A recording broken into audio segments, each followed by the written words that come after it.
গাজায় ঝড়ের আঘাতে ইসরায়েলি হামলায় ক্ষতিগ্রস্ত ভবন ধসে 5 ফিলিস্তিনি নিহত। দ্বিতীয় ধাপের যুদ্ধবিরতি কার্যকরে চলছে আলোচনা, জানালো কাতার। ইরানে বিক্ষোভ চালিয়ে যেতে আন্দোলনকারীদের আহ্বান ট্রাম্পের, যেকোনো সময় হস্তক্ষেপের হুঁশিয়ারি। যুদ্ধ ও আলোচনা উভয়ের জন্যই প্রস্তুত, বলছে তেহরান। ডেনমার্কের অধীনেই থাকতে চায় গ্রিনল্যান্ড, জানালেন দ্বীপটির প্রধানমন্ত্রী। অধিগ্রহণের বিষয়ে কোপেনহেগেনের সঙ্গে ওয়াশিংটনের বৈঠক আজ। ইউক্রেনে নতুন বছরের সবচেয়ে ভয়াবহ ক্ষেপণাস্ত্র হামলা রাশিয়ার। কিয়েভ ও খার্কিভে একযোগে আঘাত, নিহত অন্তত 4।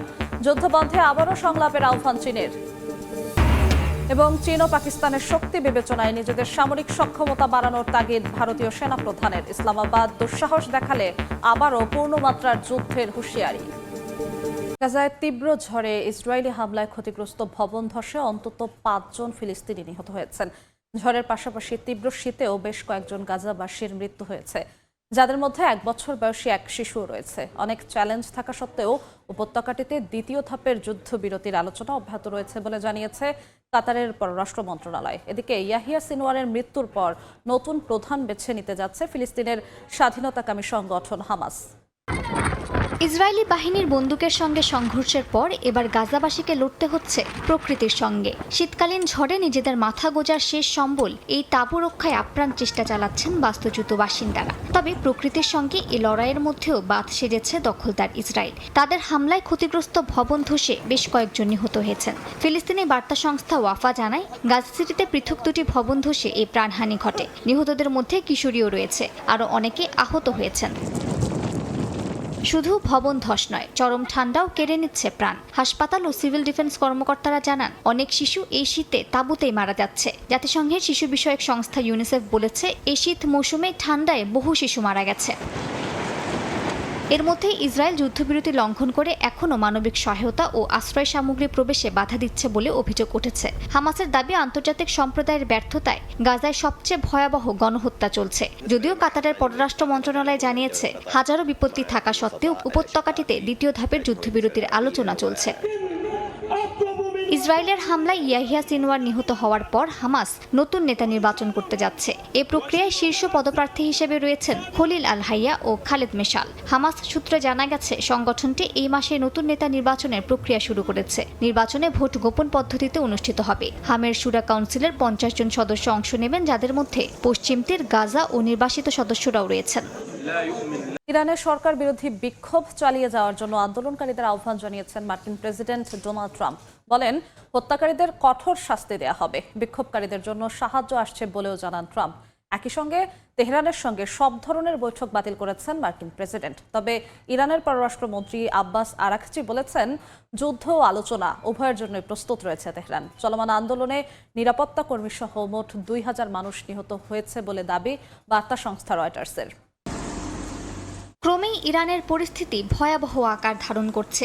দেশের অর্থনৈতিক দুরবস্থার জেরে শুরু হওয়া আন্দোলন এখন পুরোপুরিভাবে রূপ নিয়েছে সরকার বিরোধী বিক্ষোভে। আর এ অজুহাতে আগুনে ঘি ঢালার কাজ করে যাচ্ছে যুক্তরাষ্ট্র। মার্কিন প্রেসিডেন্ট ডোনাল্ড ট্রাম্প বিক্ষোভকারীদের এই আন্দোলন চালিয়ে যাওয়ার আহ্বান জানিয়েছেন। তিনি বিক্ষোভকারীদের বিভিন্ন প্রতিষ্ঠান দখলে নেওয়ার আহ্বান জানান। বলেন, তাদের জন্য সাহায্য পাঠাচ্ছে যুক্তরাষ্ট্র। হত্যাকারীদের নামগুলো মনে রাখুন, কারণ তাদের খুব বড় মূল্য দিতে হবে। প্রতিবাদকারীদের নির্বিচারে হত্যাকাণ্ড বন্ধ না হওয়া পর্যন্ত আমি ইরানের কর্মকর্তাদের সঙ্গে সব বৈঠক বাতিল করেছি। আমি তাদের শুধু এটুকুই বলতে চাই যে সাহায্য আসছে। দানবেরা দখলে নেয়ার আগ পর্যন্ত ইরান একটি মহান দেশ ছিল। এর আগে ইরানের বিক্ষোভকারীদের উদ্দেশ্যে সাহায্য পাঠানো হচ্ছে বলে সামাজিক মাধ্যমে জানান ট্রাম্প। একই সঙ্গে যে কোনো সময় ইরানের চলমান আন্দোলনে হস্তক্ষেপের কথা জানিয়েছেন মার্কিন প্রেসিডেন্ট। তবে তিনি যুক্তরাষ্ট্রের পরিকল্পনা সম্পর্কে বলতে রাজি হননি। এর মধ্যে ইরানের সঙ্গে বাণিজ্যিক সম্পর্ক থাকা যে কোনো দেশের ওপর 25% শুল্ক আরোপের ঘোষণা দিয়েছেন ডোনাল্ড ট্রাম্প। এর আগে ইরানের পররাষ্ট্রমন্ত্রী আব্বাস আরাকচি যুক্তরাষ্ট্রকে সতর্ক করে বলেন, ওয়াশিংটন পরীক্ষা করতে চাইলে যুদ্ধ ও আলোচনা উভয়ের জন্য প্রস্তুত আছে তেহরান। যুক্তরাষ্ট্র ও ইসরায়েল ইরানে আইএসের সদস্য মোতায়েনের মাধ্যমে সন্ত্রাসী হামলা চালাচ্ছে বলে অভিযোগ করেছেন ইরানের প্রধান সামরিক কমান্ডার আব্দুল রহিম মুসাভি। দেশটিতে বিক্ষোভ এবং অর্থনৈতিক সংকটের মধ্যে এই অভিযোগ সামনে এসেছে। তাদের উদ্দেশ্য ছিল নাগরিক এবং নিরাপত্তা বাহিনীর উপর সহিংস হামলা চালানো বলে দাবি করেছে মুসাভি। তিনি আরও জানান, ইরান তার সার্বভৌমত্ব এবং ভূখণ্ডের অখণ্ডতা লঙ্ঘন বরদাস্ত করবে না। দেশটির বিভিন্ন শহরে ভাঙচুর, অগ্নিসংযোগ চালাচ্ছে প্রতিবাদকারীরা। হামলা চালানো হয় নিরাপত্তা বাহিনীর উপরও। এতে ক্ষতিগ্রস্ত হচ্ছে রাস্তাঘাট সহ বিভিন্ন স্থাপনা। এছাড়া 350 মসজিদ এবং প্রায় 200 অ্যাম্বুলেন্স সহ অন্যান্য যানবাহন হামলায় ক্ষতিগ্রস্ত হয়েছে বলে জানিয়েছেন দেশটির পররাষ্ট্রমন্ত্রী। উভয় পক্ষের সংঘর্ষে এ পর্যন্ত প্রাণ হারিয়েছেন 2000-এর বেশি মানুষ। ইরানের এক শীর্ষ কর্মকর্তার বরাত দিয়ে এমন দাবি করেছে ব্রিটিশ বার্তা সংস্থা রয়টার্স। নতুন বছরের শুরুতে ইউক্রেনের সবচেয়ে ভয়াবহ ক্ষেপণাস্ত্র হামলা চালিয়েছে রাশিয়া। কিয়েভ ও খার্কিভে একযোগে আঘাতে প্রাণ গেছে অন্তত 4 জনের, আহত হয়েছেন বেশ কয়েকজন। ধ্বংসস্তূপে আটকে পড়াদের উদ্ধারে জরুরি তৎপরতা চালাচ্ছে নিরাপত্তা বাহিনী। জাতিসংঘ নিরাপত্তা পরিষদের এক আলোচনায় ইউক্রেন যুদ্ধ বন্ধে আবারও শান্তি আলোচনার আহ্বান জানিয়েছে চীন। মঙ্গলবার ভোরে ইউক্রেনের 2 বড় শহর কিয়েভ ও খার্কিভে একের পর এক ক্ষেপণাস্ত্র হামলা চালায় রুশ বাহিনী। কিয়েভের সামরিক প্রশাসনের প্রধান জানান, শহরে অল্প সময়ে তীব্র হামলা চালানো হয়, যা নতুন বছরে সবচেয়ে ভয়াবহ ক্ষেপণাস্ত্র হামলা। আঘাতে খার্কিভের উপকণ্ঠে বেশ কয়েকজন হতাহত হয়েছেন বলে জানিয়েছে স্থানীয় প্রশাসন। ইউক্রেনের জরুরি নিরাপত্তা কর্মীরা জানান, হামলায় খার্কিভে একটি ডাক টার্মিনাল ভবন ধ্বংস হয়ে গেছে। এ সময় কয়েকশো বর্গমিটার এলাকায় আগুন ছড়িয়ে পড়ে। উদ্ধারকর্মীরা ধ্বংসস্তূপ থেকে বেশ কয়েকজনকে নিরাপদে বের করে আনেন। তবে হামলার বিষয়ে রাশিয়ার পক্ষ থেকে কোনো মন্তব্য পাওয়া যায়নি। এদিকে জাতিসংঘ নিরাপত্তা পরিষদে চীনের উপস্থায়ী প্রতিনিধি সুনলেই বলেন, ইউক্রেন সংকট এখন আলোচনার একটি গুরুত্বপূর্ণ পর্যায়ে রয়েছে। যুদ্ধের বিস্তার ও উত্তেজনা এড়ানোর পাশাপাশি বেসামরিক নাগরিক ও স্থাপনা সুরক্ষার আহ্বান জানান তিনি। একই সঙ্গে দ্রুত টেকসই রাজনৈতিক সমাধানে পৌঁছাতে সব পক্ষকে একযোগে কাজ করার আহ্বান জানিয়েছে বেইজিং। চীন ও পাকিস্তানের সামরিক শক্তি বিবেচনায় নিজেদের সামরিক সামর্থ্য আরও বাড়ানোর তাগিদ দিয়েছেন ভারতের সেনাপ্রধান উপেন্দ্র দ্বিবেদী। একই সময় কাশ্মীরে ড্রোন অনুপ্রবেশ নিয়ে পাকিস্তানের বিরুদ্ধে কড়া হুঁশিয়ারি দেন তিনি। বলেন, গেল বছর শুরু হওয়া অপারেশন সিঁদুর এখনও চলছে। ইসলামাবাদ দুঃসাহস দেখালে আবারও শুরু হতে পারে পূর্ণমাত্রার যুদ্ধ। এর মধ্যেই বেলুচিস্তানের কালাতে ভারত সমর্থিত 4 সন্ত্রাসী নিহতের দাবি করেছে পাকিস্তানের সেনাবাহিনী।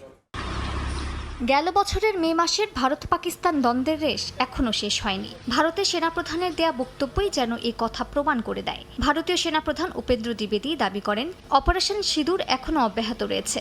যুদ্ধবিরতি ঘোষণার পর পশ্চিম সীমান্ত এবং জম্মু ও কাশ্মীরের পরিস্থিতি সংবেদনশীল হলেও নিয়ন্ত্রণে রয়েছে। পাকিস্তানের যে কোনো দুঃসাহসিক পদক্ষেপে আবারও পূর্ণমাত্রা যুদ্ধ শুরু হতে পারে বলে হুঁশিয়ারি দেন তিনি। আমরা একই মাত্রার চাপ বজায় রেখেছি। আমি আগেই বলেছি, পশ্চিম পাশে মোট 8টি ক্যাম্প এখনো সক্রিয় রয়েছে। আমাদের তথ্য অনুযায়ী সেখানে এখনো লোকজন আছে। আমাদের হিসেবে সেখানে আনুমানিক 100 থেকে 150 জন থাকতে পারে।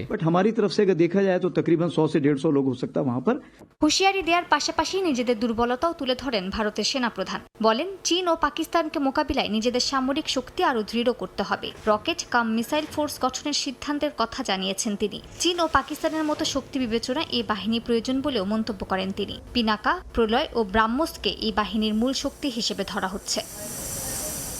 এদিকে কাশ্মীরে ড্রোন অনুপ্রবেশ নিয়ে পাকিস্তানের বিরুদ্ধে অভিযোগ তুলেছে ভারত। জেনারেল দ্বিবেদী বলেন, সাম্প্রতিক সময়ে একাধিক ড্রোন সীমান্ত অতিক্রম করেছে। একটি ড্রোন থেকে অস্ত্র ও গ্রেনেড ফেলার অভিযোগও আনা হয়। এর মধ্যে বেলুচিস্তানের কালাত জেলায় গোয়েন্দা অভিযানে ভারত সমর্থিত 4 সন্ত্রাসী নির্মূলের দাবি করেছে পাকিস্তান। আইএসপিআর-এর দাবি, নিহতরা ভারতের মদতপুষ্ট গোষ্ঠী ফিতনা আল হিন্দুস্তানের সদস্য। পাকিস্তান সেনাবাহিনীর ভাষ্য, আজমে ইস্তেকাম অভিযানের আওতায় বিদেশি মদতপুষ্ট সন্ত্রাস নির্মূলে অভিযান চলবে। যুক্তরাষ্ট্র নয়, ডেনমার্কের অধীনেই থাকতে চায় গ্রিনল্যান্ড। ডেনমার্কের প্রধানমন্ত্রীর সঙ্গে সংবাদ সম্মেলনে সাফ জানিয়ে দিয়েছেন গ্রিনল্যান্ডের প্রধানমন্ত্রী।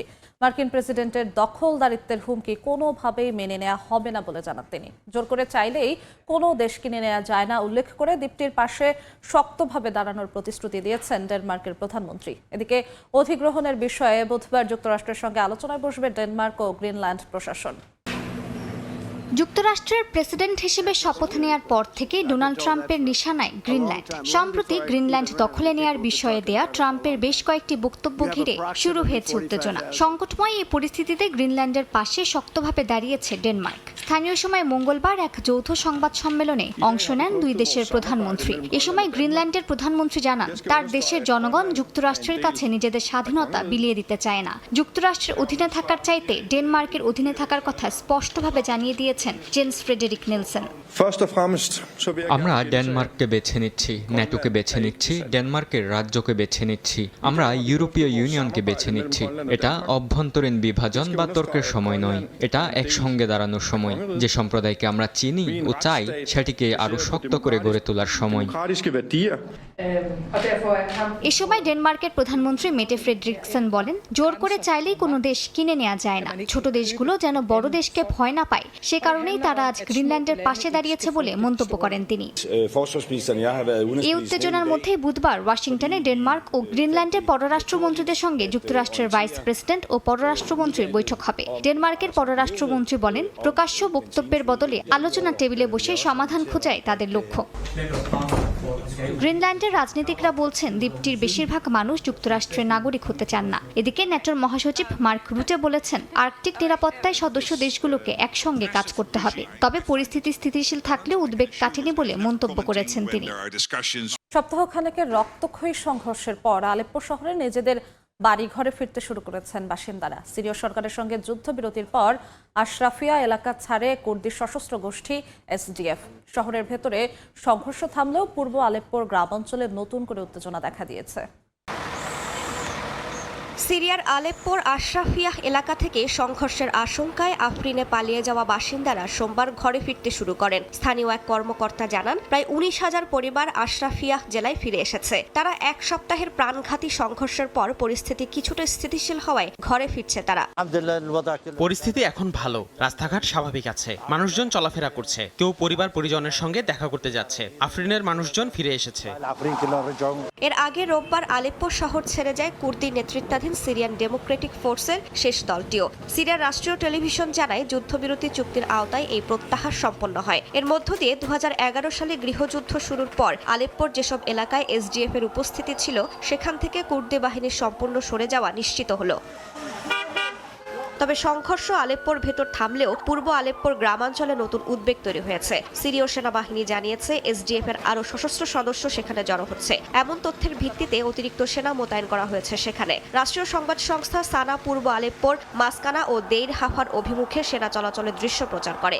সিরীয় সেনাবাহিনীর দাবি, এই সেনাদের মধ্যে কুর্দিস্তান ওয়ার্কার্স পার্টি বা পিকেকে যোদ্ধারাও রয়েছে, যদিও এসডিএফ এই অভিযোগ অস্বীকার করেছে। বিশ্লেষকদের মতে আলেপ্পোর সহিংসতা সিরিয়ার গভীর রাজনৈতিক বিভাজনকে আবারও সামনে এনেছে। যুদ্ধবিরতির পরও দীর্ঘমেয়াদী স্থিতিশীলতা নিয়ে প্রশ্ন উঠছে।